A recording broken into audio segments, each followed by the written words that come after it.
Galveston, Texas is a coastal city rich in history, marked by its strategic geographical location, cultural diversity, and resilience in the face of oppression and natural disasters. Located on Galveston Island in the Gulf of Mexico, it has long been a significant port and economic hub in the region. I'll say this: I don't. Galveston is not quite like it was when I was growing up. Even though I think there were only four families on the that was on the south side of the street. I am a BOI, born on the island. We're proud to say that. And growing up in Galveston, I really didn't know a lot about the island. My parents married and came to Galveston because there were good jobs, and their main focus was to keep a roof over our head, and food on the table. So, history of Galveston was not something that I knew a lot about. Now, I'm the pastor here at Douglas Memorial Christian Methodist Episcopal Church. I've been the pastor here now for 3 years. I've been pastoring in the CME Church for 30 years now. And so my role is obviously the spiritual leader and the CEO of the business and of the running of the church here in Beaumont, Texas. My undergraduate is history. I have a degree in history, and I've taught history in public school system, middle school and high school for 15 years. While I was also growing my ministry. I'm currently now working on my Master of Divinity at Garrett Theological Seminary. Emancipation Park, located in Houston, Texas, in the 3rd Ward, was founded in 1872 by formerly enslaved African Americans, led by Reverend Jack Yates, Richard Brock, Reverend Elias Dibble, and Richard Allen. The park was purchased for $800 and was initially the only public park and swimming pool in Houston open to African Americans. The park was established to commemorate Juneteenth, the day when enslaved people in Texas were informed of their freedom on June 19, 1865, 2.5 years after the Emancipation Proclamation. I was aware of Juneteenth and that it was relevant to freeing the enslaved, but only because as young children, I have an older sister who's passed and a brother that's younger that passed. We would go back to her hometown in Mejia, Texas, and celebrate Juneteenth. But as a child, it was all the fun and the food and everything. Galveston played a crucial role in the export of cotton, the most important cash crop in Texas and the broader southern United States. Cotton was primarily grown on plantations throughout Texas and other parts of the South, initially worked by enslaved African Americans before the Civil War and by freedmen and tenant farmers afterward. Plantations in Texas, including those around Galveston, were sites of forced labor where enslaved African Americans worked under brutal conditions. The economic and social structures of these plantations were built on the exploitation of enslaved people, making them central to understanding the context of slavery in Texas. Plantations in Texas were among the last places in the United States to hear of the Emancipation Proclamation, which had been issued 2.5 years earlier on January 1, 1863. The delay was due to the minimal Union presence in Texas, allowing the institution of slavery to persist longer than in other Confederate states. That most Texans know about, we call Juneteenth. On June 19th, 1865 is when the enslaved Africans in Texas actually found out that they had been freed on January 1st, 1863, when President Abraham Lincoln read the Emancipation Proclamation on January 1st, 1863, basically freeing all of the slaves in the South. Well, that information did not get to the enslaved in Texas until for another 2 years. Partly or largely because of the lack of communication and the swiftness of communication during the time period, and also the slave owners who were aware of it were just not motivated or quick to let their slaves know that they've been freed. They still wanted to get some labor out of them. But it took 2 years for that proclamation to be read to the enslaved in Texas. And so they were continued to work on the plantation, continued to live, be treated as slaves for those 2 years. And you mentioned even beyond that, there are reports and that there were some that even remained enslaved for up to 6 or 7 years after that. Again, dissemination of information, difficult, not as swift as we understand it to be now. But then also you have the people, the white slave owners and white business owners who are in power, just not really motivated to let these individuals know that they're free. And then the question we ask, well, aren't those people, who's there to enforce this? Well, the Union Army just didn't have a presence in Texas as it did in much of the South. The South, the Union Army had basically invaded the South in Georgia and Mississippi, and even Alabama, and basically taking control, and the Union soldiers were there to enforce the federal mandates. Well, not so much in Texas. And so with the lack of presence of Union soldiers, there's no one to enforce this proclamation, even once it was read and was given. During the American Civil War, Galveston was a vital Confederate port. The city witnessed several significant battles, including the Battle of Galveston in 1863, where Confederate forces recaptured the island from Union troops. Despite the widespread economic disruption caused by the war, Galveston retained its importance as a cotton shipping center. The demand for cotton remained high, and Galveston played a key role in facilitating the resurgence of the Southern economy, entering a period of recovery and further economic growth driven by its port activities and burgeoning cotton industry.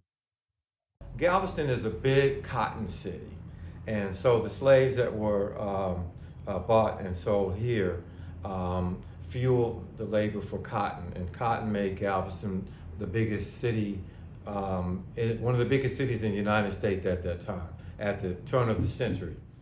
While the announcement of emancipation brought immediate changes to the lives of many enslaved people, others continued working on plantations under exploitative conditions even after General Order No. 3.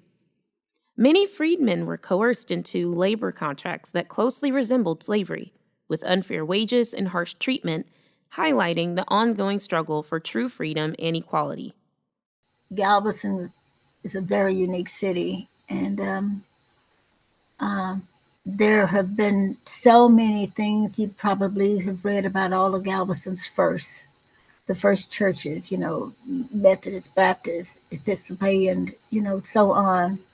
And these things were done prior to 1865. So Galveston, in a way, was somewhat progressive in doing so. For whatever reason they did it. We had the First Baptist Church in 1840. First Methodist Church, 1848. Now, the other two were in the latter part of the 80s. Reedy Chapel AME Church is one of the oldest African American churches in Texas, founded in 1848. It played a crucial role in the lives of African Americans during the Reconstruction era and beyond. The church is closely linked to Juneteenth, the day on June 19, 1865, when Union General Gordon Granger announced the emancipation of enslaved people in Texas. You have, along with Jim Crow, even really their seeds prior to the end of Reconstruction and the tail end of Reconstruction. You have the rise of the Ku Klux Klan in order, again, to support this idea of white supremacy. And then once the troops are gone, they just almost take over as far as being the law of the land, so to speak. Because in many cases, the actual law, the sheriff, the police officer, are members of the Ku Klux Klan. And so, this idea of Jim Crow really takes root once Reconstruction ends and the South begins to really separate and segregate and oppress the freedmen again, almost as bad, if not worse, than slavery.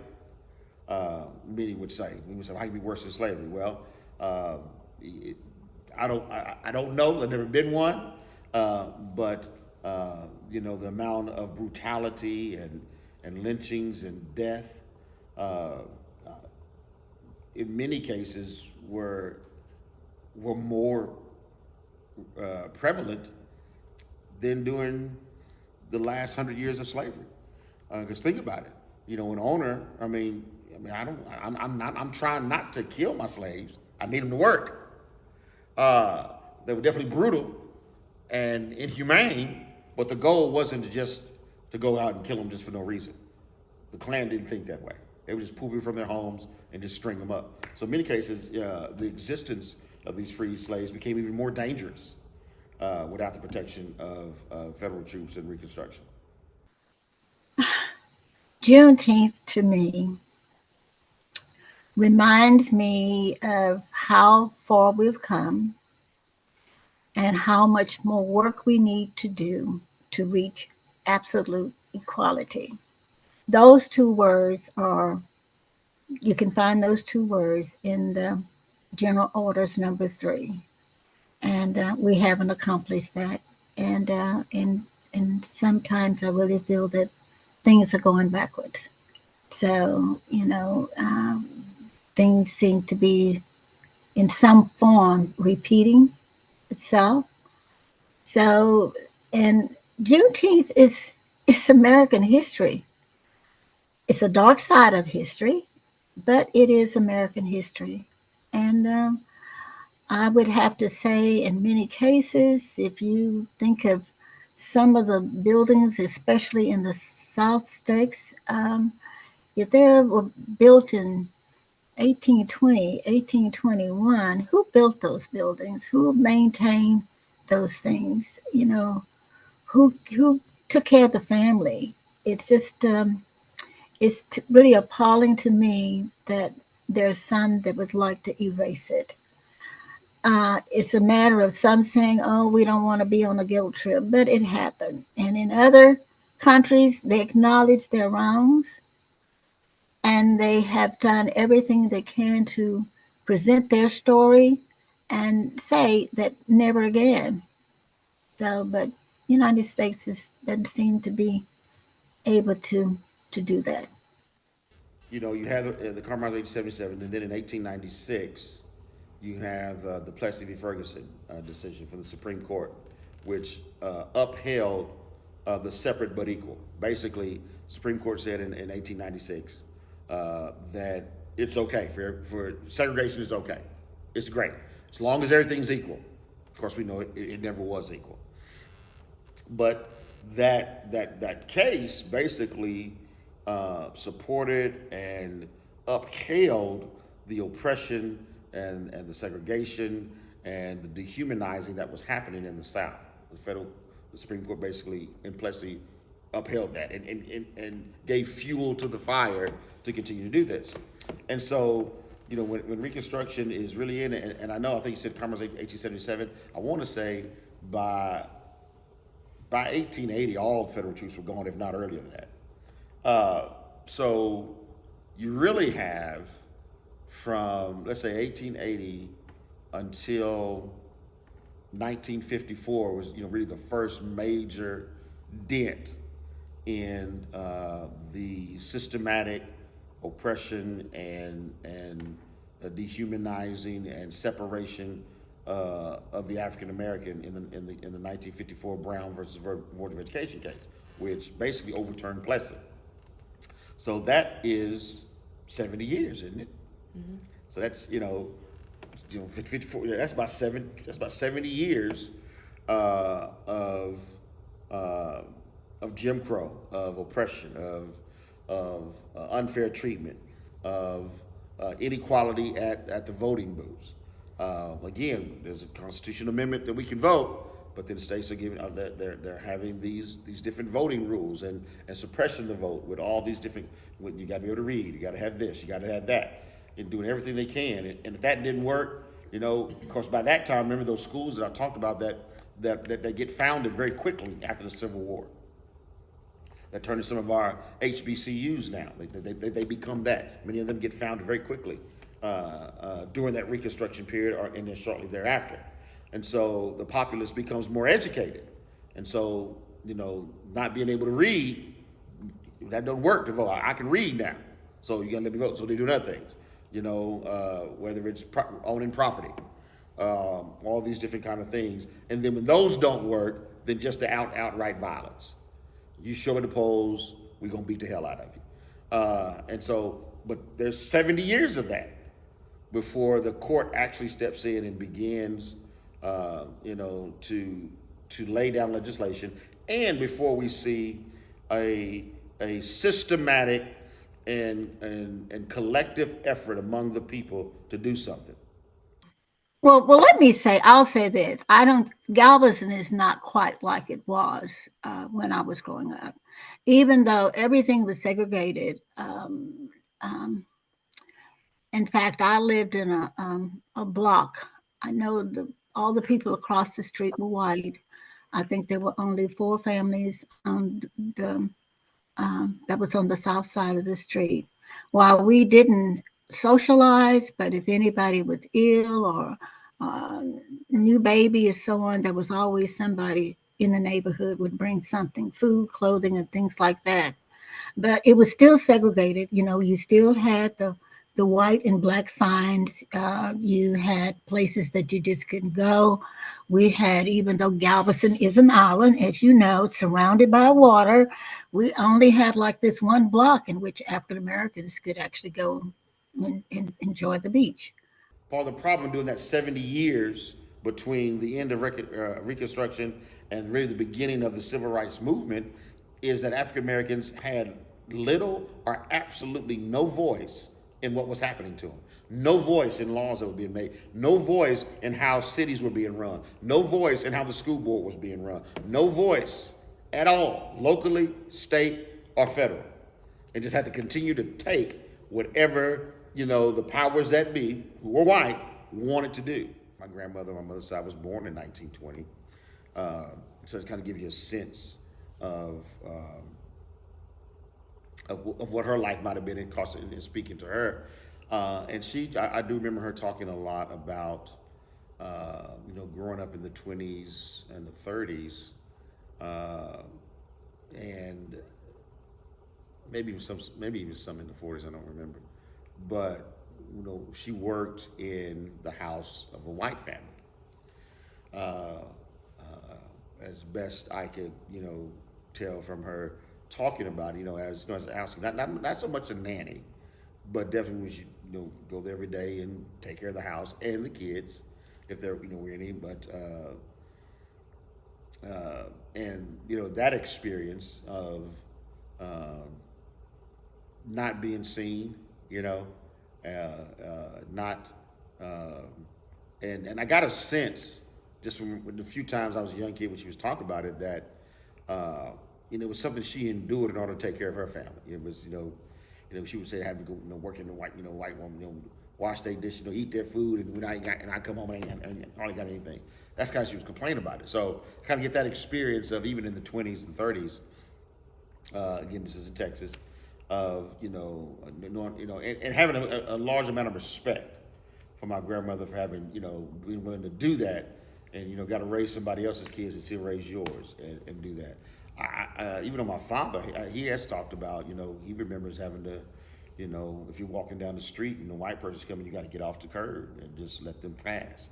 He tells me stories of having to go to the back of a little burger joint to get your hamburger. You got to go by the back door and wait for them to bring you your food, and give you your bag and throw it to you. So, he tells me a lot. He talks about segregation a lot. And again, he was born in 45. So. Growing up in the 50s in Louisiana, which was a hotbed of racism. Yeah. And so, but again, he tells stories of segregation and oppression and having to move, and I think just what you even see sometimes in films, having to yes sir everybody, and even as he got older, I think in high school, a little older.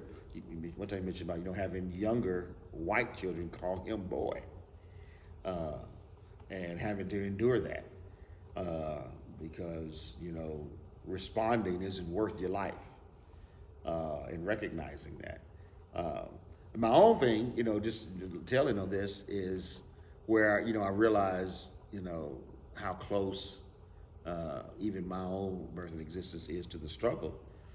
Like I said, mentioned, born in '69, the tail end of that.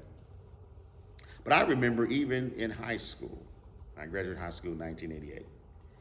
I don't know, should I say cities and names on here? I don't know what you're gonna do this. From Abilene, Texas. I remember in Anson, Texas, which is outside of Abilene, Anson, Texas. And they used to tell us, when we was young, they don't be caught in Anson after dark. You need to, you gonna hang around, do what you do, but don't do that. We young do that. But we was told that, there was a sign in the town square at Anson that we say, that was there, in the 50s and 60s and all that time. Well, again, in high school, so this is before I graduated, so it might have been 87 or 88. And we went to Anson and we actually saw the sign. And there was a sign in the town square and it said, "Nigga, if you could read, run. If you can't read, run anyway." And we couldn't believe this. This is in the 80s, 87. What do you mean? Well, by the time I was middle school principal, all the schools were integrated and things I would say went well for me. I managed to start out really teaching at Central High School, which happened to be the first African American high school for the state of Texas for African Americans. And when they finally built a middle school for African Americans, I was transferred there. And at the time, Galveston Independent School District was still, they say, the government wasn't pleased with their integration plans, let's just say that. So they had been under watch for a number of years. So they decided first they decided they would gradually do it by starting out in like the kindergarten classes. But the education department wasn't satisfied with that. So finally about 1968, and I guess it was 1967, they wanted total integration. So our high school was merged with the white high school. And the school where I taught middle school became the building, because there were so many students, there were close to 5,000 students together. So that middle school became Ball High North, because Ball High was the white school. And I just didn't, I could have gone back to Central, which Central was a middle school. They decided that would be a middle school. I just didn't want to pack up again, so I stayed there. And I went from, I guess, from teacher to the first Black person that had a department at Ball High, became assistant principal, and as well as being transferred to the administration building I consider my job a gopher, because I was the associate. I was just assistant superintendent, because we had a new superintendent and he would put quite a bit on him. So he selected me to be his assistant, and I had some really neat experiences traveling with him, because sometimes I had to sit in on a conference while he was speaking to a teacher who, let's say, made a few errors, and sometimes it was very uncomfortable to do so, but and that's kind of the way it went on. And then I became principal of middle school. So I was teaching at the time before they integrated completely in Galveston. Wow. Yeah, because see, I was raised during the Jim Crow era, born and raised during the Jim Crow era. And I attended all, segregated schools. And in 1968, I was actually at Sam Houston Junior High when the district decided how they would do this. And so they merged the two high schools. So I was there during the time of the merger. Yeah. Wow. And I would have to say, in Galveston, it went well compared to other southern cities. We did have a sit-in, but it didn't last that long. I wasn't part of that. I graduated in 1960, so from Central High, and I was teaching. I was in college when a young man named Kelton Sams And everybody knew what they were doing. They left school. The principal knew. Everybody knew what they were going to do. And it only lasted a few days because we had three, I know at least three very prominent, well-respected African Americans in Galveston. Thomas D. Thomas D. Armstrong, um, Gus Allen, as well as L.A. Morgan, who was actually at the administration building at the time. So things were kind of hush hush, but it smoothed over, and everything kind of went well. And of course, I think I would say, I'm going to say this, and I really mean it. I think that Ball High really welcomed the Central High students for a number of reasons, because um, Prairie View A&M University, used to be Prairie View State, was actually the Interscholastic League for African Americans. And they won so many awards, in let me say, in the literary area, arts, sports, so on. So they were receiving students who could boost their school also. So it went really well. We didn't have the problems that other cities had. Well, our mission from the beginning was to, and I'm assuming that some of the people that Maggie Williams was the original chair, brought in were just like me. They didn't know a lot about the history. And of course, Marsh Davis, in fact, Indiana was one of the places where enslaved people escaped and were protected. Uh, so for them also is that they wanted to know more too. So just our mission was to research Galveston Black history and share it. That was the goal. And I think the first project was actually a Black cemetery that was founded in 1911 by African Americans, but had been neglected for years, since 1944.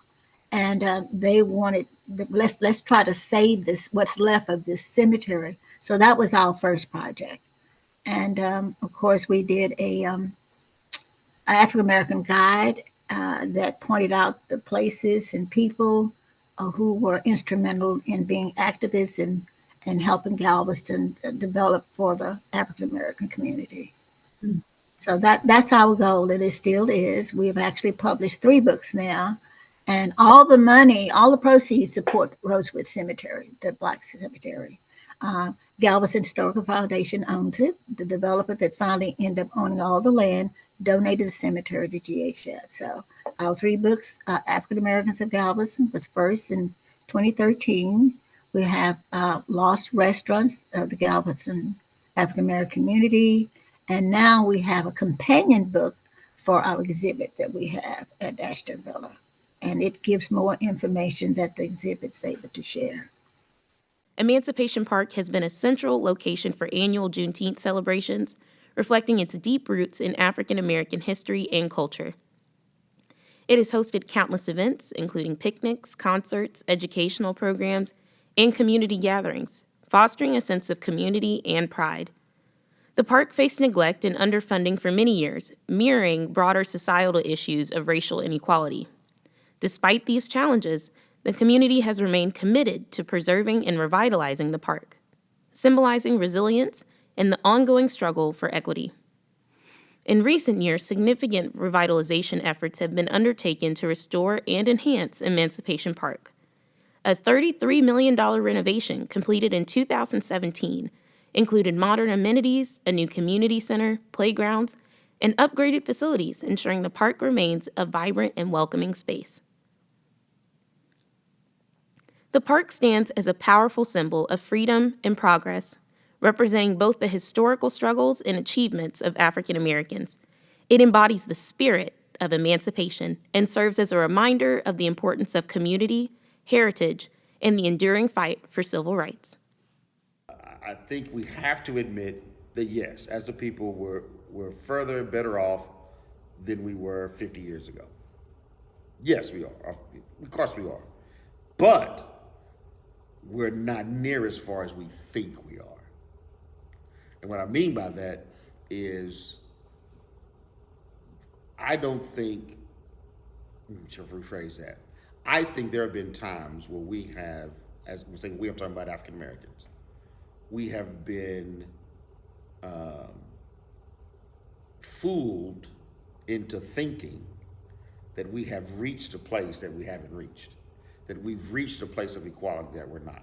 We've reached a place of respect from the other side that we haven't yet. We've been fooled into thinking that because, perhaps we have made a stride in one area, or our concession has been given, or an injustice has been dealt with.